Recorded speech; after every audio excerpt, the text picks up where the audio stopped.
shows them.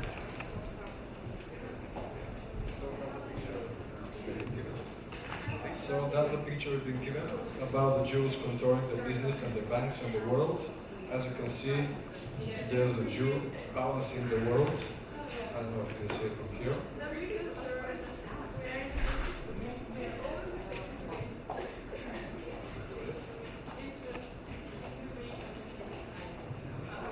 Okay, so we started our discussion analyzing some historical aspects. For example, during Middle Ages, the church started a propaganda saying that in the Bible was said that money were dirty, so people that were Jews and they had another religion different to Christianity can do some works, for example, agriculture. So they started to be persecuted. Then now it is different. So.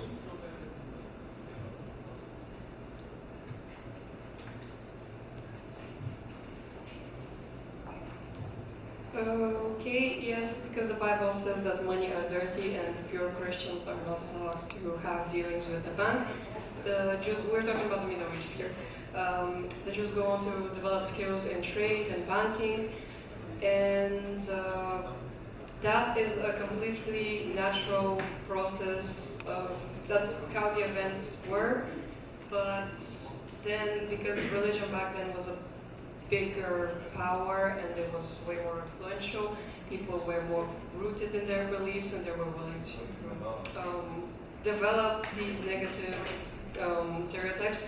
Nowadays it's more different. Again, religion doesn't have that kind of influence, and I'll let you give some examples of how it is today rather than that. Yes. The most famous example is back 100 years ago, where we have one of the most popular and famous and influenced families, Rockefeller and Rothschild. They are also responsible for the declaration of Balfour, as I remember, at the beginning of Israel. So they're really important in the history of Israel, and because of their money and influence, the Jews were depicted as rich as they are, which is not the case. And I think that's our conclusion. Thank you. Thank you. So,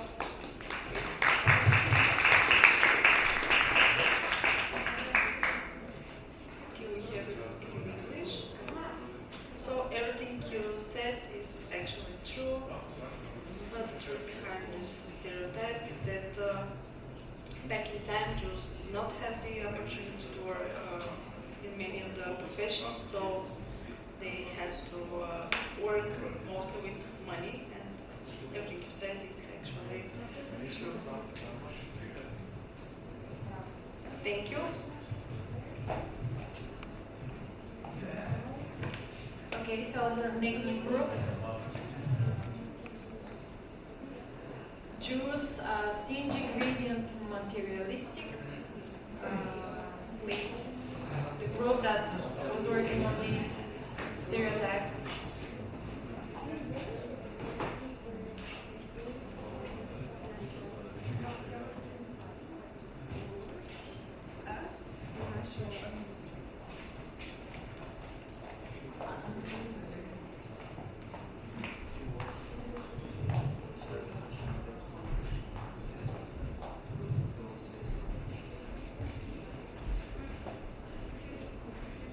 So on this picture, we see the person that is really hairy. I think I can associate it with the devil because it looks ugly, it looks really hairy, the legs, the hands, and everything. We can look at the back, at the background, that there's money, and he's like keeping them from everybody, which leads to the thing that they're keeping them, they're bad people and everything. The big nose that we said and everything. So yeah. So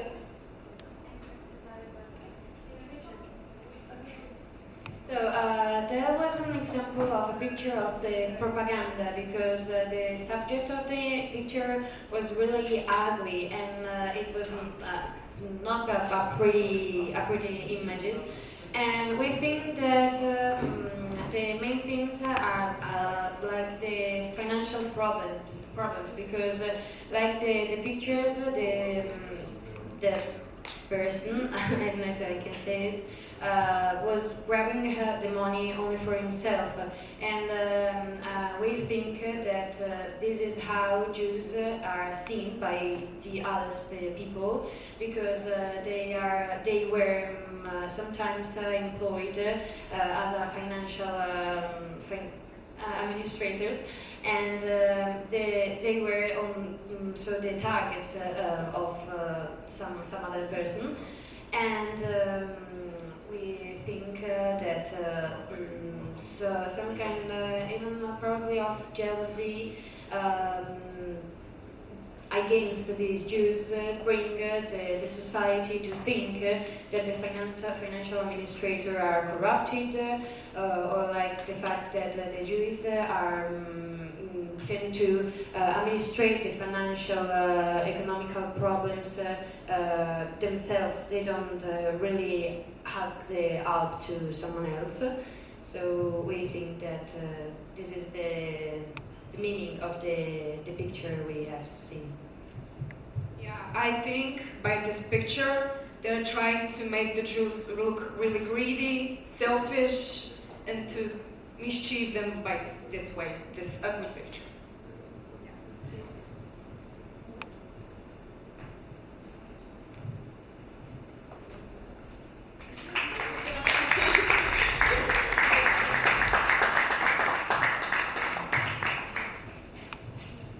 So yes, you are very right and on point. You connected the picture with the stereotype very well, and you were very deep in your thoughts. The stereotype that Jews are typecast and rigid, materialistic, stem from the economic, social, and religious factor in Europe during the Middle Ages and the Renaissance, which you already mentioned.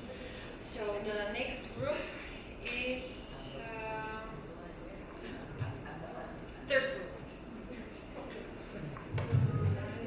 Yes. Antisemitism is a thing of the past. Is that so? So our stereotype that we were dealing with is that anti-Semitism is just a thing of the past and that we shouldn't worry about it today. And we think that this image represents this stereotype. In fact, we can see three different types of opposition to Jews, of hate to Jews, but the first two are of the past and aren't justified.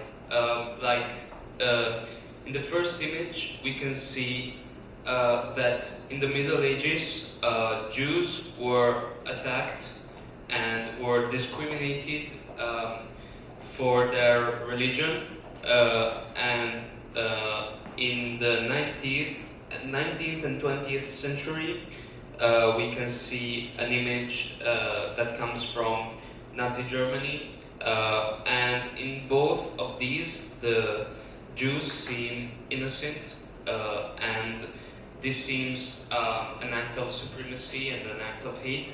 But in the last image, the topic we're dealing with is the non-acceptance of the State of Israel, and this non-acceptance is more tolerated. It isn't seen often as an act of hate or discrimination, but as a good act, because a lot of people are convinced that the State of Israel is a guilt of Jewish people, a supremacy of Jewish people. So they think that it's good to oppose to the State of Israel.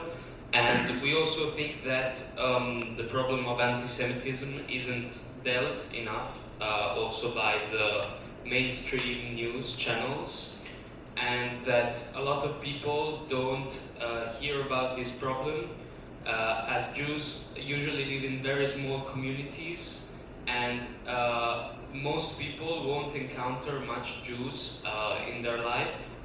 But despite this, anti-Semitism is actually the most common form of racism and discrimination.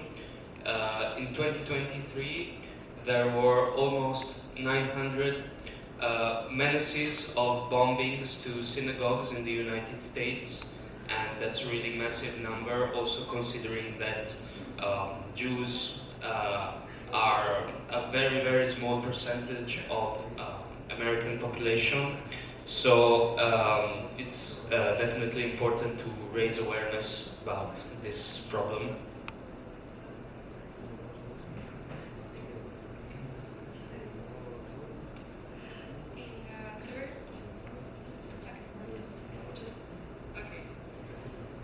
Here we can see a woman, Jewish woman. In the other two situations, we see men. In this point, we can see we have antisemitism and sexism, because this is how they treat women. And we here have somehow problem in every continent, and women are treated like they don't belong here. And when we have antisemitism and sexism, this is very hard life for them. What they have to treat, what they have to do. Because here we can see some angry men with this woman, and she looks very, she knows what she is, and she knows what she can do. And we have to help this woman because they're treated like shit. That is not the way Jewish women should be treated.